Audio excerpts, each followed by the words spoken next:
Jovem é apreendido com drogas para venda em Campina. Homem é preso suspeito de ser cúmplice em assalto à loja de perfumes. Saiba como parar de receber aquelas ligações chatas de telemarketing. E ainda, você sabe qual é o melhor treino para você? O seu biotipo pode te ajudar a identificar. Hoje é quarta-feira, 21 de agosto de 2024. E o Borborema Notícias começa agora.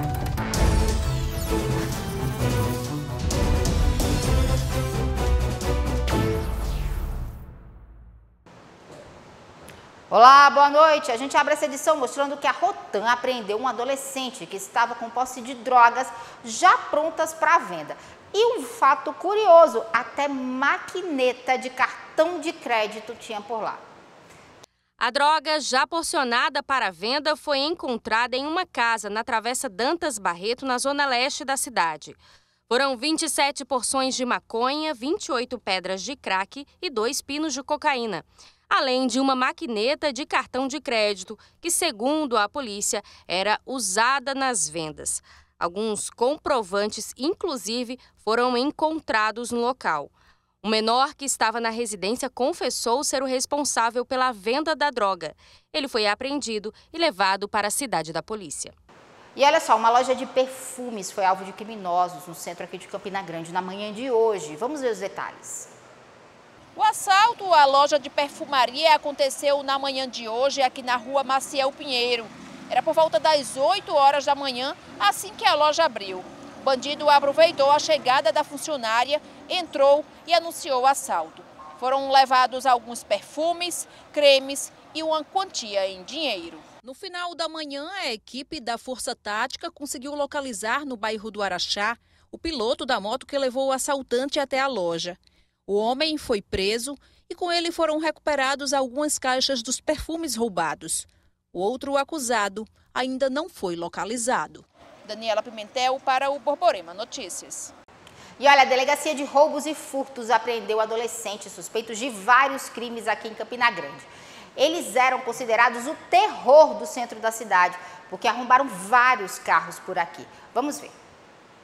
Essas imagens mostram vários roubos e furtos de carros realizados pelos adolescentes. 2 adolescentes foram apreendidos pela polícia em incursões no bairro Pedregal na segunda-feira e ontem. A delegada Elizabeth Beckman informou que a dupla está envolvida com o roubo de 4 carros em apenas um mês. Os adolescentes já estão no Lar do Garoto, em Lagoa Seca, para cumprirem medidas socioeducativas. Esses 2 adolescentes foram apreendidos junto com outros 2 adolescentes no dia 10 de agosto com armas e drogas. Porém, em razão da legislação, eles foram liberados logo após a elaboração do procedimento aqui na Central de Flagrantes, na cidade da polícia. Porém, já investigávamos aqui na Delegacia de Roubos e Furtos alguns roubos a veículos, em média 4 veículos, que aconteceram entre o dia 11 de julho e agora dia 16 de agosto, e as vítimas reconheceram 2 deles como sendo os autores dessas ações. A partir de então, foi representado pela internação e pela busca desses adolescentes.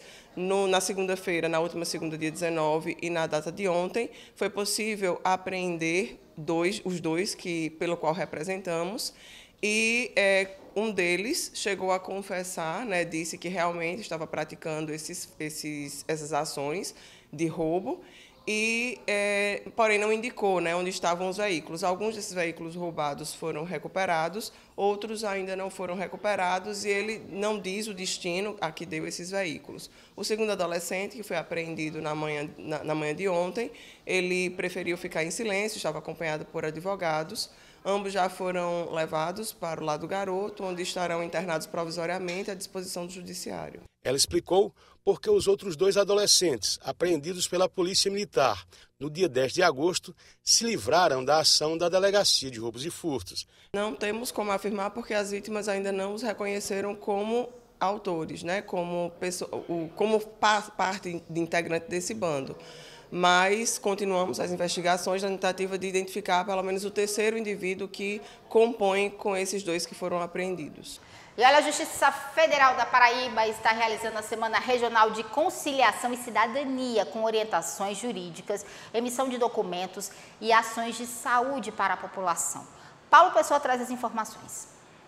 O foco desse ano são as pessoas com deficiência e a inclusão e acessibilidade. Então, é trazer para o público, né, a empatia e o respeito e a inclusão das pessoas com deficiência, seja em processos judiciais, seja no cotidiano. E aí, ao longo dessa semana, além de resoluções judiciais de processo em curso, tem também muita orientação, cidadania e prestação de serviço para as pessoas, né? Isso. Acontecem algumas audiências de conciliação em processos já em curso, mas a Justiça está aberta para a orientação das pessoas, seja para ajuizamento de ações, seja para tirar dúvidas. Hoje a gente vai ter uma palestra, né, com alguns especialistas que vai trazer a perspectiva da pessoa com deficiência na sua vivência, tanto na atividade jurídica quanto na atividade particular. Então, vai ser uma roda de conversa, vai ter uma apresentação de uma professora que foi aluna PAI, então ela tem uma apresentação de dança que será realizada, tem a participação da PAI, tem arrecadação de donativos para a PAI, tem orientação jurídica, vai ter o bazar da PAI. Então, são muitas atividades que a gente espera que haja participação popular, que a comunidade venha, conheça a Justiça Federal, conheça esse suporte que a gente pode oferecer para as pessoas com deficiência. Essa semana é especial, mas a Justiça Federal ela é aberta à população. Então, a gente espera que venham nos acompanhar e venham acompanhar essas ações. E no que diz respeito a essas ações que vão continuar acontecendo até a próxima sexta-feira, muita gente, claro, se questiona a respeito dessas negociações, né, desse processo judicial que acontece.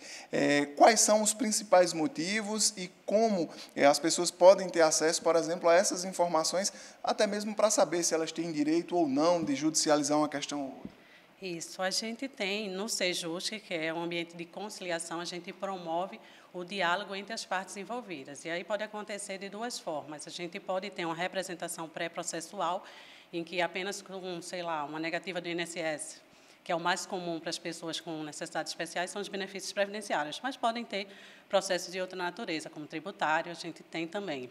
Mas ela pode ajuizar a representação pré-processual, inclusive sem advogado, participar das audiências de conciliação em processos já em curso. Obviamente, a assessoria do advogado é uma assessoria qualificada e é muito bem-vinda, mas se ela não tem esse suporte, também pode procurar diretamente para fazer a termação. E, fora isso, dessa cultura da conciliação, elas podem procurar a Justiça para ajuizar a ação e basta apenas uma negativa do INSS. Os benefícios previdenciários são os mais procurados, né? Os outros eu tenho aqui, isenção de imposto de renda para pessoas com deficiência, geralmente servidores, a gente tem essa outra demanda. Mas, circunstancialmente, o que o público mais procura são os benefícios previdenciários. Então, basta a negativa do INSS e ele pode procurar diretamente ou por intermédio de um advogado ou da Defensoria Pública da União. Agora me diz uma coisa, você aí de casa está cansado daquelas ligações chatas de telemarketing que a gente recebe o dia inteiro? Eu recebo um monte aqui no meu telefone. Mas muita gente não sabe que se elas forem consideradas abusivas, o consumidor pode abrir um processo na justiça por danos morais. Eu fiquei interessada, eu quero ver. Quem nunca recebeu aquelas ligações de empresas de telemarketing oferecendo serviços?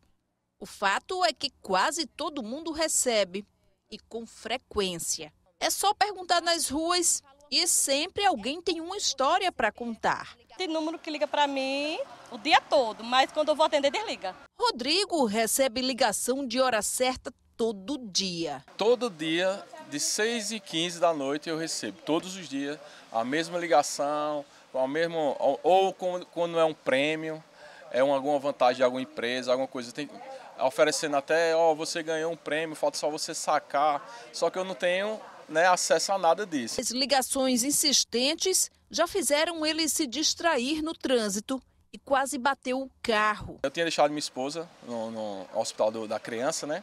E assim que eu deixei ela, para ir para casa, enquanto ela estava sendo atendida, eu fui para casa. Nesse meio termo, o telefone toca e eu achava que era ela. Quando eu fui atender esse telefone no trânsito, né, que eu geralmente não atendo, mas teve esse caso, quando eu atendi achando que era minha esposa, era um bendito desses números, que oferece plano. Nesse caso, como eu saí da atenção do volante, eu cheguei a encostar no carro. Todas essas ligações são consideradas abusivas, como explica o advogado Matheus Galdino. É importante o consumidor prestar atenção com relação à quantidade de ligações que são realizadas durante o dia, bem como também o horário dessas ligações. Ligações inconvenientes, fora do horário do expediente, nos finais de semana, em grande quantidade, caracteriza sim uma abusividade por parte das empresas de telemarketing. Para proteger o consumidor, algumas medidas já foram adotadas por meio da Anatel. O Código de Defesa do Consumidor, ele veda que seja ofertado esse tipo de serviço sem um consentimento do consumidor. Além disso, recentes atualizações por parte da Anatel, como por exemplo o site Não Me Perturbe, em que o consumidor ele pode realizar o cadastro do seu telefone a fim de não receber mais ligações por parte das empresas de telemarketing, também é uma importante inovação.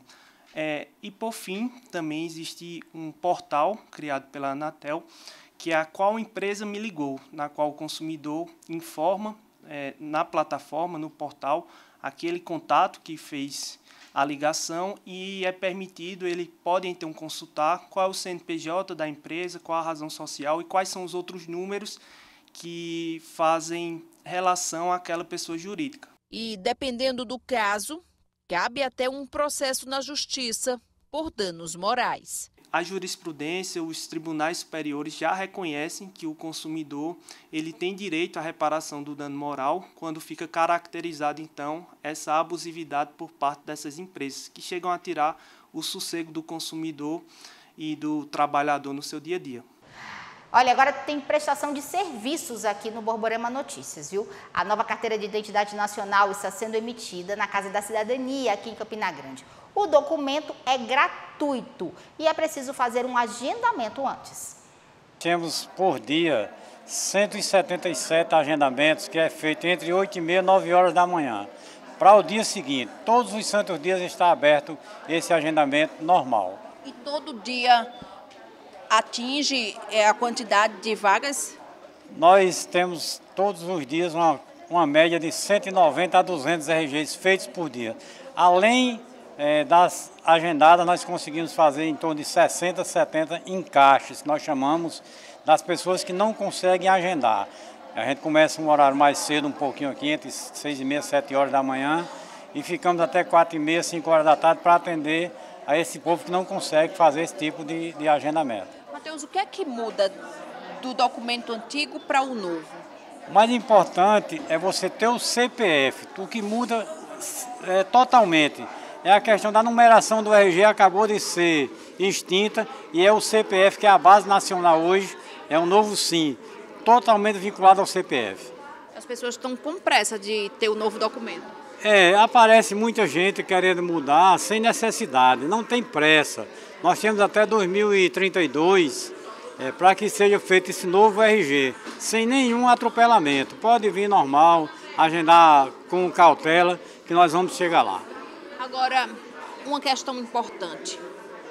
Quando a gente faz o agendamento, a gente precisa cadastrar algum tipo de documento nesse agendamento ou só na hora que vai fazer a emissão do documento? Lá no site está explicando todos os documentos que são necessários, todos.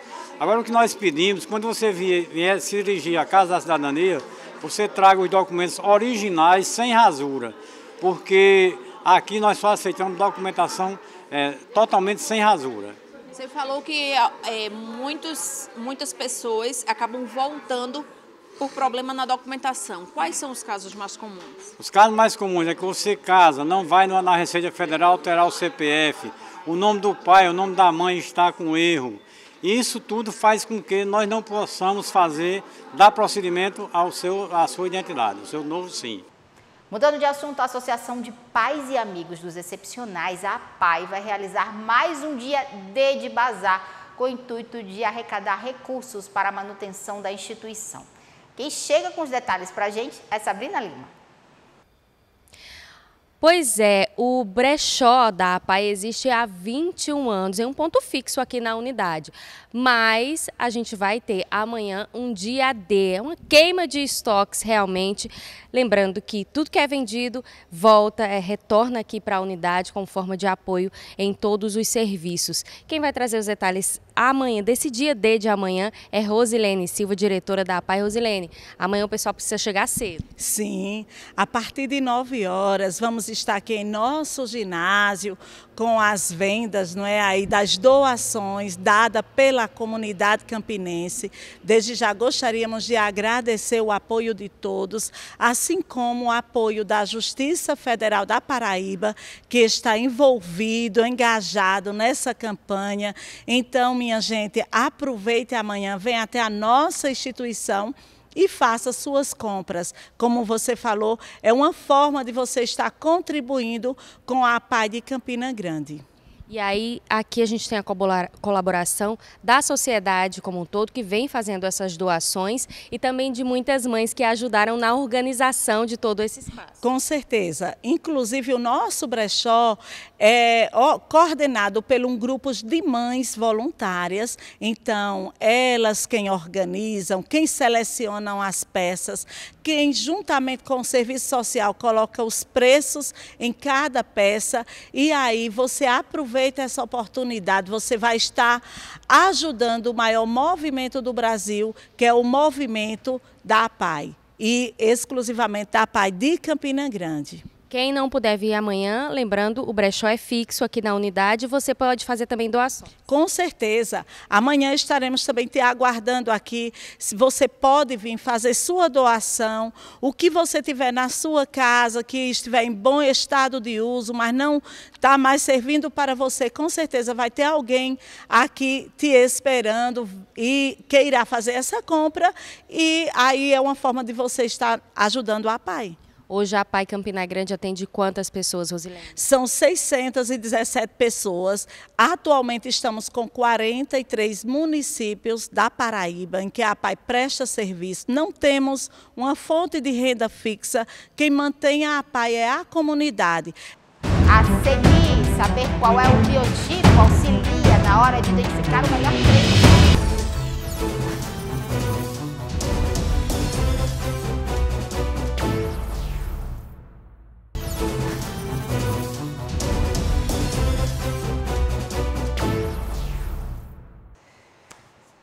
Você de casa pratica exercícios físicos, faz academia? Se sim, você sabe qual é o seu biotipo? Olha, é importante saber qual o biotipo, porque isso pode mudar totalmente o seu treino e beneficiar aí aquela procura pelo corpo ideal. Você sabe qual o seu biotipo? A palavra é comum, mas na prática quase ninguém sabe explicar. O biotipo é pessoas que são magras, mas às vezes pessoas um pouco, né, fortinhas, né? É por aí. E qual é o seu biotipo? O meu biotipo é caminhada e pratico esporte academia, né? Se eu sou meio gordinho, assim, é isso, é? O biotipo? Tô esquecido, mas eu acho que é ectomorfo. O seu é ectomorfo? Eu acho, posso estar, eu sou professor de educação física, mas estou até enganado. Ah, por isso que ele está com a resposta aí na ponta da língua. A classificação do biotipo é dividida em 3. E quem explica pra gente é o médico Emanuel Santana, que é especialista na área da nutrologia. No geral, né, nós temos esses 3, o ecto, o meso e o endomorfo. O ectomorfo é aquela pessoa um pouco mais alto, longilíneo, né, que possui dificuldade muitas vezes de ganhar peso, né, mas ele também tem uma dificuldade de ganhar gordura e ganhar massa muscular. Então o mesomorfo é aquela pessoa que tem uma facilidade de perder, mas também uma facilidade muitas vezes de ganhar gordura.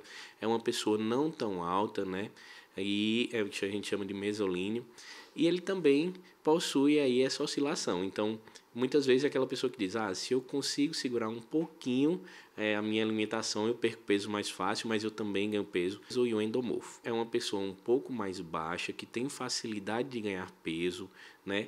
Essa é o padrão mais endomorfo. E para saber qual o seu biotipo, existe um teste bem fácil que pode ser feito em casa. E o Dr. Emanuel vai explicar para a gente como é que funciona esse teste. Bom, normalmente, né, a gente utiliza, se a pessoa escreve com a mão direita, se ele é destro, a gente pega a mão direita, o polegar e o dedo médio, ele vai tentar abraçar o seu punho aqui.